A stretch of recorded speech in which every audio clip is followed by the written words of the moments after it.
विद्यार्थ्यांनो, आपण इयत्ता 8वी शिष्यवृत्ती या संदर्भात बुद्धिमत्ता चाचणी या विषयाअंतर्गत वेगवेगळे क्रम समजून घेत आहोत. मागील तासिकेला आपण संख्यांचा क्रम समजून घेतला.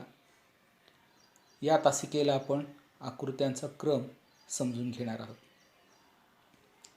आपल्यासमोर जी स्लाईड दिसते आहे त्यामध्ये एकूण 3 आकृत्या आहेत आणि चौथ्या ठिकाणी प्रश्नचिन्ह आहे.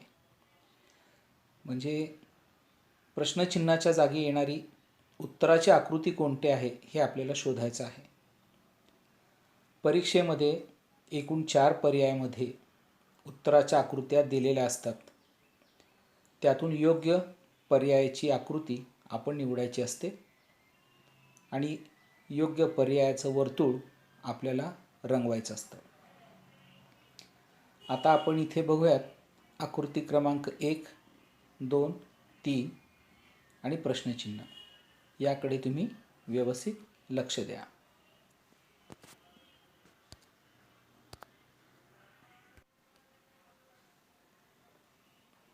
विद्यार्थ्यांनो, उत्तराच्या ठिकाणी आलेली आकृती आपण पहा. आकृती क्रमांक 1 मध्ये असणाऱ्या आकृत्या वर्तुळामध्ये काय बदल झालेले आहेत हे पहा. पहिला वर्तुळ जो बाहेरचा वर्तुळ आहे तो वगळता आतमध्ये असलेलं वर्तुळ हे आपण सगळ्यांनी पाहायचं आहे. आतमध्ये असलेल्या वर्तुळामध्ये एक आडवी दांडी आणि त्याच्यासमोर एक गोल आहे. तो आकृती क्रमांक 1, 2, 3 मध्ये दिशा बदलतो आहे, रोटेट होतो आहे. आणि पहिल्या वर्तुळाच्या परिघावरती असणारा एक भरीव बिंदू जो आहे तो घड्याळाच्या विरुद्ध दिशेने रोटेट होतोय, फिरतो आहे. पहिल्या आकृतीमध्ये बघा, दुसऱ्या आकृतीमध्ये, तिसऱ्या आकृतीमध्ये, चौथ्या आकृतीमध्ये तो परत डाव्या बाजूला फिरणार आहे. म्हणजे उजवीकडून डावीकडे हा त्या बिंदूचा फिरण्याचा क्रम असेल. त्यामुळे उत्तराची आकृती जी येते ती या ठिकाणी अशा प्रकारे आपल्याला दाखवलेली आहे.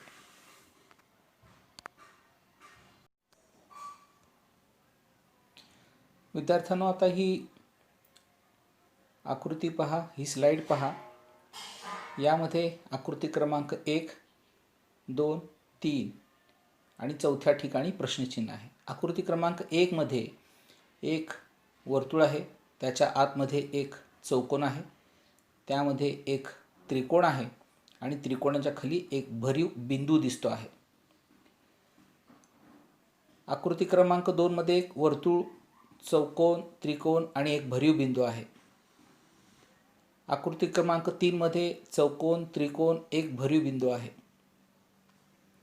याचबरोबर आकृती क्रमांक 1 आणि 2 या दोन्ही चौकोनाकडे जर बघितलं तर दुसऱ्या आकृतीच्या चौकोनामध्ये एक बाजू वाढलेली आहे. आकृती क्रमांक 3 मध्ये आणखी एक बाजू वाढलेली आहे. मग त्याचा संदर्भ आपण लक्षात घ्या. त्यामुळे पुढच्या आकृतीचा येणारा जो क्रम आहे तो आपल्याला शोधायचा असतो.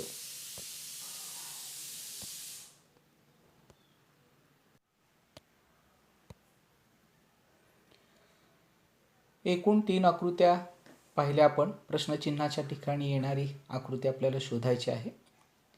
इथे उत्तर आकृतीच्या चौकोनामध्ये जर बघितलं तर जी आकृती आपल्याला दिसते आहे ती उत्तराची आकृती आहे. उत्तराच्या आकृतीमध्ये आपल्याला बाजू वाढलेल्या दिसतील. पहिल्या चौकोनात एकही बाजू नाही, दुसऱ्या चौकोनात 2 बाजू आहेत, तिसऱ्या चौकोनात 3 बाजू आहेत, तर चौथ्या चौकोनात 4 बाजू आहेत आणि तिथे बिंदू पण आहे.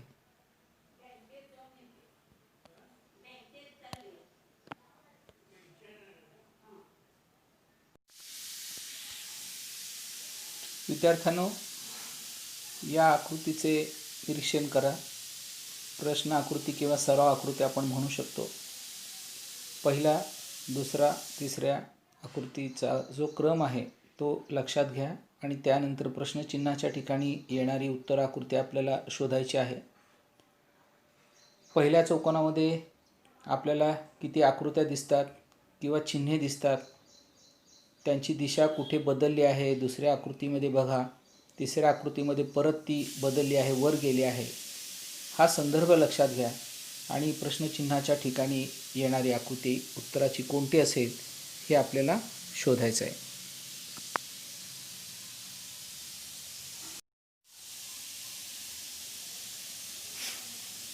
उत्तराच्या ठिकाणी येणारी आकृती जर बघितली तर आपल्याला लक्षात येईल की आकृती क्रमांक 1 मध्ये 2 आडवे रेषाखंड आहेत, त्याला छेदणारा एक आहे.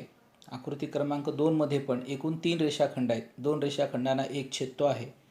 आकृती 3 मध्ये सुद्धा 3 रेषाखंड आहेत, 2 रेषाखंडांना एक छेदतो आहे. छेदणारा रेषाखंड व्यवस्थित जर आपण बघितला तर पहिल्या आकृतीमध्ये असलेल्या रेषाखंडाच्या वर एक चौकोन दिसतोय, तो दुसऱ्या आकृतीमध्ये दिसत नाही, तिसऱ्यात दिसतोय, याचा अर्थ तो चौथ्यात दिसणार नाही. त्याचप्रमाणे आकृत्यामध्ये असणारे जे गोल आहेत आणि रेषाखंडाच्या सुरुवातीला असणारे जे ठळक बिंदू आहेत त्याची आकृती क्रमांक 1, 2, 3 मध्ये दिशा कुठे बदलली आहे हे लक्षात घ्या. त्यावरून आपल्याला लक्षात येईल की आकृती क्रमांक 4 मध्ये उत्तराच्या ठिकाणी जी येणारी आकृती आहे त्यामध्ये त्याची स्थिती नेमकी कशी असेल.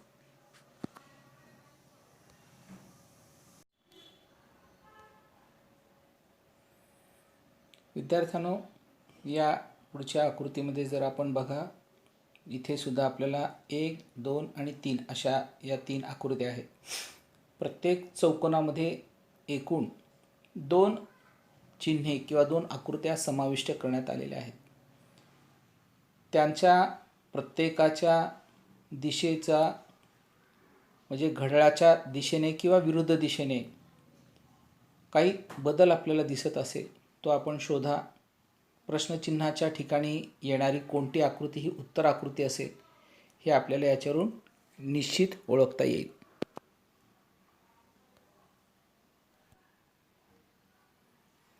विद्यार्थ्यांनो, उत्तराच्या ठिकाणी आलेली जी आकृती आहे त्यामध्ये योग्य आकृती इथे दाखवलेली आहे. क्रमांक 1 मध्ये एस, इंग्रजी एस सारखी एक आकृती आहे, त्याच्या सुरुवातीला एक ॲरो आहे. तोच ॲरो एसचा दुसऱ्या आकृतीमध्ये बदललेला आहे, खालच्या दिशेला आला आहे. तिसऱ्या आकृती तो वरच्या दिशेला आला आहे. आणि एक उभी दांडी जी झेड सारखी दिसते आहे एसला छेदणारी, ती दुसऱ्या आकृतीमध्ये बदलली आहे.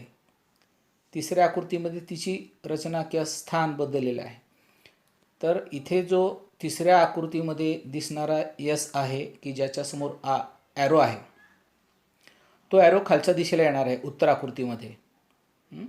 आणि सुरुवातीच्या आकृतीमध्ये आकृती क्रमांक 1 मध्ये जो झेड दिसतोय तो झेड जो रोटेट झाला आहे, बदलला आहे, तो पुढच्या चौथ्या आकृतीमध्ये म्हणजे प्रश्नचिन्हाच्या ठिकाणी सुद्धा तो बदलणार आहे. हे तुम्ही लक्षात घ्यायचं आहे.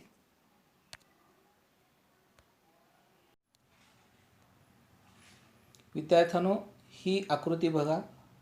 एका मुख्य आकृतीच्या आतमध्ये असणारे रेषाखंड आहेत. रेषाखंडांचे स्थान, रचना, दिशा ते कमी होत आहेत किंवा वाढत जात आहेत या गोष्टींकडे लक्ष द्या. त्यामुळे आपल्याला प्रश्नचिन्हाच्या ठिकाणी कोणती आकृती उत्तर आकृती म्हणून येऊ शकते हे शोधता येईल.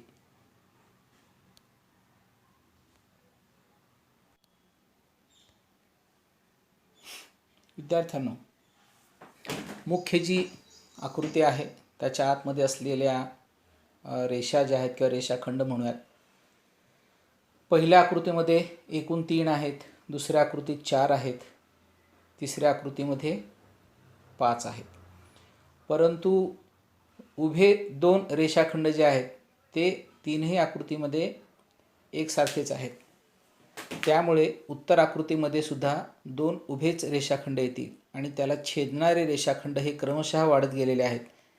त्यामुळे पुढच्या आकृतीमध्ये ते 4 असे वाढतील.